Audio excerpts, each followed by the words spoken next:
Hey guys, welcome to the 3800 Daily, and today we are going to discuss what are we doing? What's up with the Ford T80? And what are we going to do to accomplish this? Why are we doing this? Let's start here. Because it's cool. I got a 2008 Ford T80 out of a DTS Cadillac.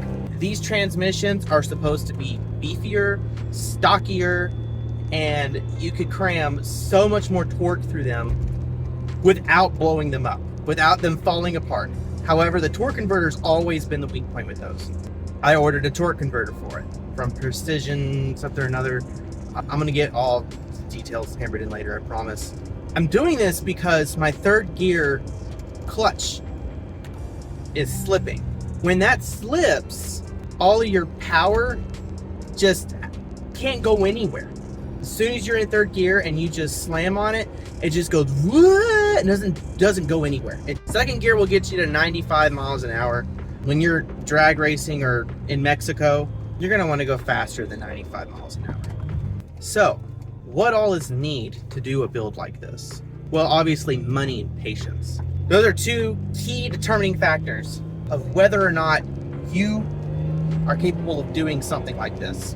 And if you don't have those two things, you can't do it.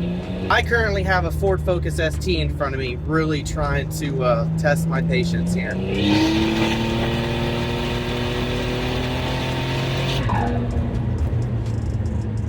Let's see what he's got.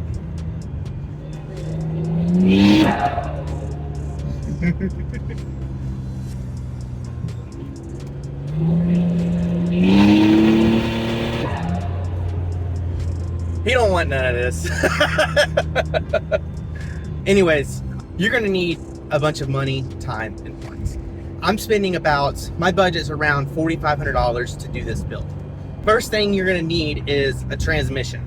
Depending on what year and generation your car is really dependent on which year transmission you should get out of which Cadillac. So I specifically chose a 2008 because mine's going to support a 2006 to 2010 with very little modification, very little programming. All the computers are going to be able to talk to each other well enough with very little programming and wire swapping. Next, you're going to want to find you a good torque converter. It's really hard to find a good torque converter with the appropriate amount of stall. I'm not going to try and explain what kind of stall you need, but I'm going with a 2800 stall. There's a whole equation and figuring it out, and honestly, I just had somebody do it for me. Somebody who knows what they're talking about. Next, you're going to need a way to fabricate your transmission to your subframe.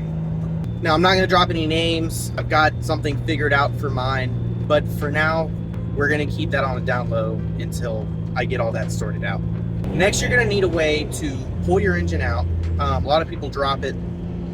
I'm pulling mine at the top.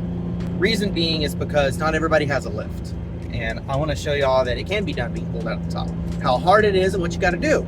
The subframe, I'm going to do my absolute best to keep the subframe in the car. It's going to be hard, but I'm gonna do my best, no promises. I guess now would be a good time to tell you something that I have working in the background, something I'm planning on doing. I plan on camming it. I'm gonna throw a Nick cam in it. Everything necessary for the cam is gonna be about $1,500 to do all that. The engine's out, why not?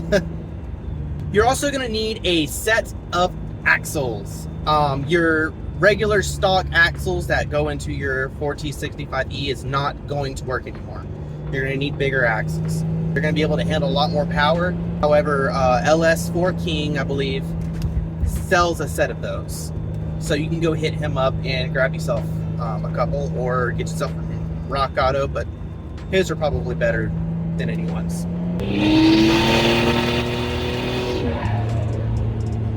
Now let's talk about why am I doing this? Well, being a twin charge build, I have a lot of power being put to the wheels. As we all know, the Ford T65E cannot handle that kind of power. So we're forced to improvise. Either you build it, destroy it, trade it for something different like I am. Something has to be done to accommodate for the power that you're putting down, because the 65 ain't the way to go. I'm going to try my best to show y'all what my transmission is doing. You're gonna have to look really hard at my RPM gauge. I have to get like 85 miles an hour in order for it to do it. So I'm gonna do my best. I was able to come to Mexico to do this. And if I blow up my transmission in the process, send the boys for help.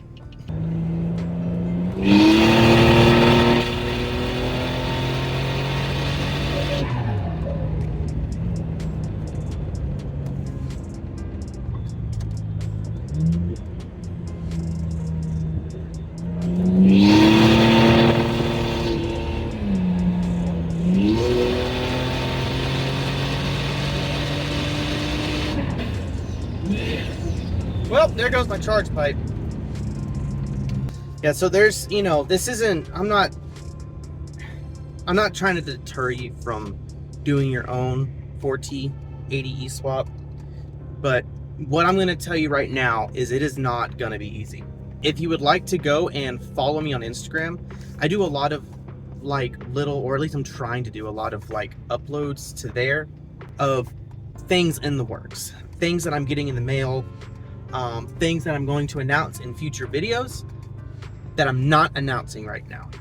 If you have any questions or need to DM me directly, you can DM me on there at the 3800 Daily on Instagram.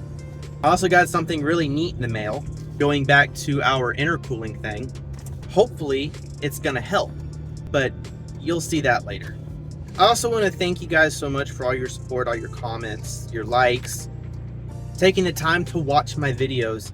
It gives me reason to make them. That's what's motivated me to come this far. Without you guys, I would have given up a long time ago. I want to see you guys succeed in your wildest dream build. This is my dream build, having a twin charge. I've had people ask me, well, why don't you just get rid of the supercharger and get the turbo on there? Because I'm not all about going fast. That's not what I'm trying to do here. I'm trying to have fun. This is fun to me. I enjoy this whole twin charge thing. I love the reactions it gets from people. I mean, I've had 3 compliments already just being out of the house making this video. And it's not even by people walking past the car. It's people in other cars. Thumbs ups, smiles. It's a great feeling because it's different. It's not a moped. But so far, if you're wondering financially, I've spent almost $3 grand in parts, equipment, and I haven't even pulled the engine out of the car yet. So if you're going to do something like this, I recommend $4,500. That's going to give you a nice little cushion in case something goes wrong. You get in there and you realize, holy crap, I have a bent push rod. Now you got money to tear it apart, fix it. Because whenever you pull something old, whenever you take apart something old, it's going to break. So expect things to break. Very important that you not forget that. So please, I want you to like, I want you to subscribe, I want you to comment. I'm getting closer and closer to my 3,000 viewing hours. It's a little step, but it's the first step. Again, thank you to everybody. And until then, drive easy.